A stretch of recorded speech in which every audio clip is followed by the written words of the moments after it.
BJP अज्ञातस्थळी घेऊन चाललेले आहेत, काय सांगाल? नाही, मला देखील आजच बघा वर्तमानपत्रामध्ये समजलं की एका ठिकाणी 11 वाजता जमायला सांगितलेलं आहे शहराच्या जवळच्या एका साखर कारखान्यावरती, आणि तिथून काही पर्यटनासाठी लोक जाणार आहेत असं समजलं मला.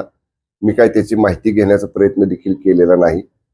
काल आमची प्रमुख जी कोर कमिटी जिल्ह्याची आहे शिवसेनेची, मग संपर्क प्रमुख कणशे साहेब आहेत, संजू बाबा नाईक निंबाळकर साहेब आहेत, राजेंद्र यादव आहेत, आणि बाकी आमचे 9-10 सदस्य आहेत, जयवंतराव शेलार.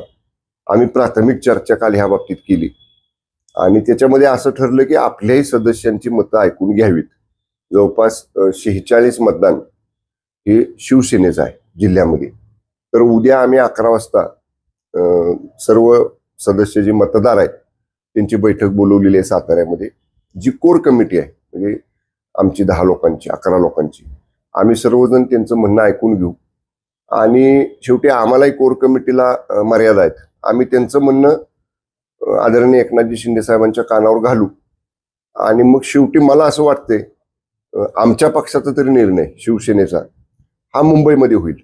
कारण माननीय शिंदे साहेबांच्याकडे हा विषय सगळा सदस्यांचं मत काय आहे लगोलग आम्ही मिटिंग झाल्या साहेबांच्या कानावर गोपनीय अहवाल पाठवू आणि मग तिथून आम्हाला जो काय आदेश येईल त्याप्रमाणे पुढचं धोरण ठरलं. समन्वय बैठक जी झाली महायुतीची, त्याला तुम्ही नव्हता, मकरंदाबाई नव्हते, तुम्ही कार्यकर्त्यांशी अजून चर्चा केली नव्हती म्हणून तुम्ही त्या बैठकीला गेला नव्हता की नेमकं काय कारण? नाही, कसं आहे बघा, याच्या आधी नगरपालिका निवडणुकीच्या वेळी मी समन्वय करायचा प्रयत्न केला पालकमंत्री म्हणून. माझ्या निमंत्रणाला कुणी त्या भाजपच्या दोन्ही मान्य मंत्री महोदयांनी आमदारांनी काय प्रतिसाद दिला नाही. जिल्हा परिषदेच्या वेळी एकदा केला सुरुवातीला, तेव्हाही त्यांनी कुणी प्रतिसाद दिला नाही. मग जर समजा पालकमंत्री जिल्ह्याचे समन्वय करायसाठी बैठक बोलवतात तेव्हा तुम्ही म्हणता की तुम्ही येत नाही आणि लगेच समन्वय समिती बैठकीच्याच दिवशी तुम्ही जाहीर करता की स्वबळावर भाजप सत्ता मिळवल. मग तुमचा जर असा प्रतिसाद असेल तर शेवटी मग आम्हालाही विचार करावा लागला ना. आणि नेमकं त्या दिवशी त्यांची जेव्हा काय त्यांची बैठक होती, मला निरोप आला, मला सांगितलं बैठक आमची आहे तुम्ही या, पण मी साताऱ्यामध्ये नव्हतो, मी बाहेर होतो, त्यामुळे मला काही जाता आलं नाही. तर जसं पेरलं तसं उगवलंय.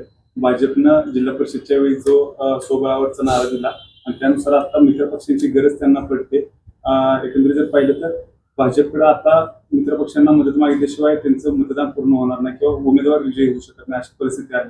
मग काय आली परिस्थितीला सामोरं जायचं सगळ्यांनीच. काय जी परिस्थिती समोर आहे, अंकगणित जे काय दिसतंय, संख्याबळ जे काय दिसतंय आता ह्या निवडणुकीतलं, त्यामुळं माझ्या माहितीनुसार काहीतरी 450 का 450 पेक्षा जास्त मतं लागतात निवडून येण्यासाठी.